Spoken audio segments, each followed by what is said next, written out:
Have you ever been on a flight where everything felt normal?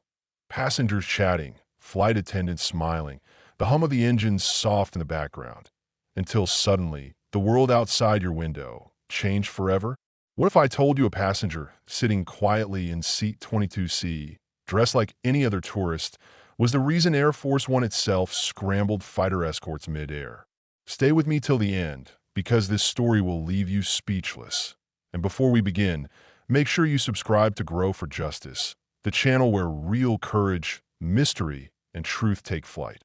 Also, AP Kahan Esi Dek Rahiho, comment main Liko, Mui Sab Jaga Ku Heroes Dekna Pazan High. The flight from Berlin to Washington, D.C. took off just after sunrise. The passengers were a mix of diplomats, tourists, and business travelers. Seat 22C belonged to a woman named Claire Donovan, a quiet, modest traveler wearing a simple denim jacket and a small silver necklace engraved with the letter V. To anyone watching, she was ordinary. She had boarded like anyone else, smiled politely to the attendants, and slipped her bag beneath the seat in front of her. But behind those calm eyes lay a past buried in top-secret files, and forgotten wars. .2 rows behind her, a retired air marshal named Thomas Graves was flipping through an old military magazine. When he noticed her posture, straight, calculated, eyes always scanning the cabin, something in his instincts whispered, "She's trained." But why would a trained operative be flying coach on a civilian route, alone? An hour into the flight, the plane crossed into North Atlantic airspace. The passengers were relaxed, meals were being served, and the world outside the windows glowed in the morning sun. But in the cockpit, the co-pilot's eyes widened. On the radar, two unknown blips had appeared, fast, approaching, and unresponsive to air traffic control. "Captain, we have company," he said, tension creeping into his voice. The captain tried to contact them, but the static on the radio grew louder. Then, for a few seconds, all communication went dead. The plane was cut off.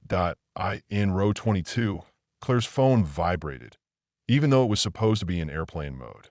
She looked down and saw a message flash across the black screen. "Your signal is active. Identify immediately. Code request, Shadow V." Her pulse quickened. It had been nearly 8 years since anyone had used that name. Shadow V. Her old call sign from her time in a covert unit known only by its initials. ARC, Airborne Reconnaissance Command. She thought that life was over, that she had left it behind after the mission in Kabul. But now, someone had found her midair. The captain's voice came through the intercom. "Try and stay calm. Ladies and gentlemen, this is your captain speaking. We are experiencing some temporary communication issues. Please remain seated and calm." But passengers could see the tension in the attendant's eyes. Something was wrong. Then, through the windows, the first jet appeared, an F-22 Raptor slicing through the clouds, followed by another on the opposite wing. Gasps filled the cabin. Cameras came out. The businessman in seat 12A muttered, "What's happening? Why are there fighter jets?" In 22C, Claire's eyes narrowed. Those weren't random jets. Their flight pattern, their altitude, their lock-on formation, all of it was textbook presidential escort maneuvering. And there was only one plane in the world that called for that level of protection. Air Force One. Moments later, a call came directly through the cockpit on an encrypted channel, a frequency only known to military command. The captain, pale and sweating, turned to his crew. "They're asking for someone named Shadow V, seat 22C." The flight attendant's hand trembled as she walked down the aisle toward Claire. "Ma'am," she whispered, "they're asking for you." Claire stood slowly. The entire cabin watched her as she walked forward. She didn't panic. She didn't speak. She simply reached into her jacket, pulled out a small, worn badge, and showed it to the captain. The gold insignia gleamed under the cockpit light, a silent symbol that every officer recognized but never discussed. "Patch me through," she said, and a voice crackled over the encrypted line. "Shadow V. This is Eagle Command. Confirm identity." "This is Shadow V," Claire replied, her voice steady. "Why is Air Force One in my airspace?" "Ma'am," came the voice, "we're not here to intercept you. We're here to protect you. The president has requested direct escort until you're on U.S. soil. The captain's jaw dropped. Protector, he repeated. What's going on? But Claire said nothing. The past she'd buried had just caught up with her, live, midair. Years earlier, Claire had been part of a top-secret reconnaissance mission that saved the lives of two high-ranking American officials after their convoy was targeted overseas.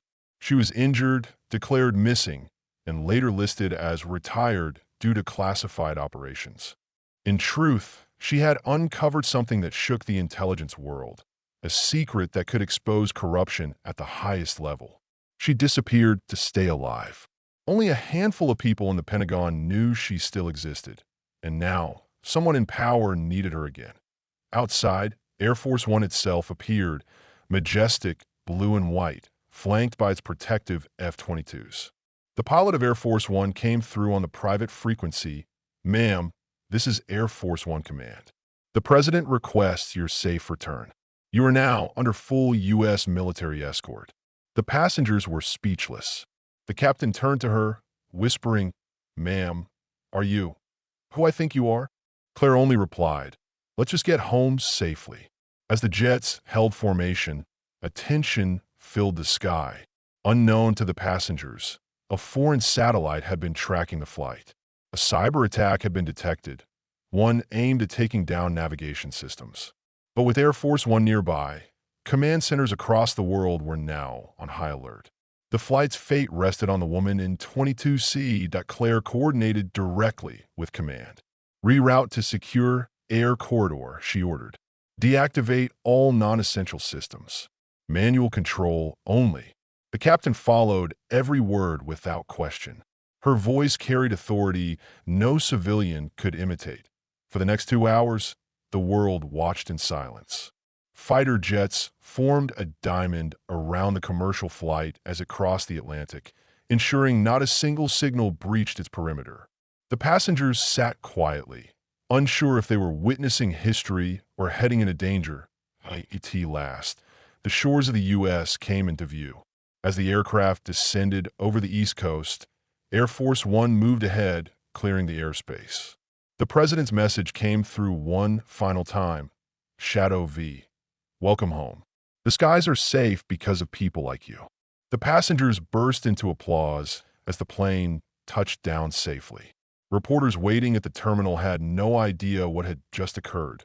The escort had been classified, the passengers sworn to silence. But they all knew they had witnessed something extraordinary. Claire stepped off the plane, her expression calm, but her eyes heavy with memory. A black SUV was waiting near the runway. 2 agents approached her silently.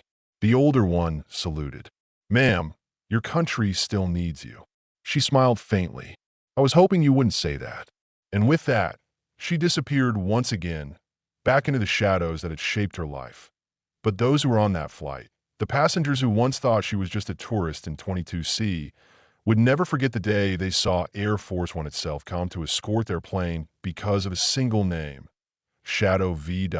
And that's the story of the woman the world almost forgot. The hidden guardian who turned an ordinary flight into a classified rescue mission above the clouds. If this story gave you chills, then don't just scroll away. Subscribe to Grow for Justice, the channel where we tell stories of courage, mystery, and truth the world needs to hear. Also, Muy Bateo, Tum Kahan Si Dek Rahiho, Pakistan Se, India Se, America SC, Dekai Naurse, Comment Main Liko, Muy Sab Padna Pazan Hai. Because courage, my friend, has no borders.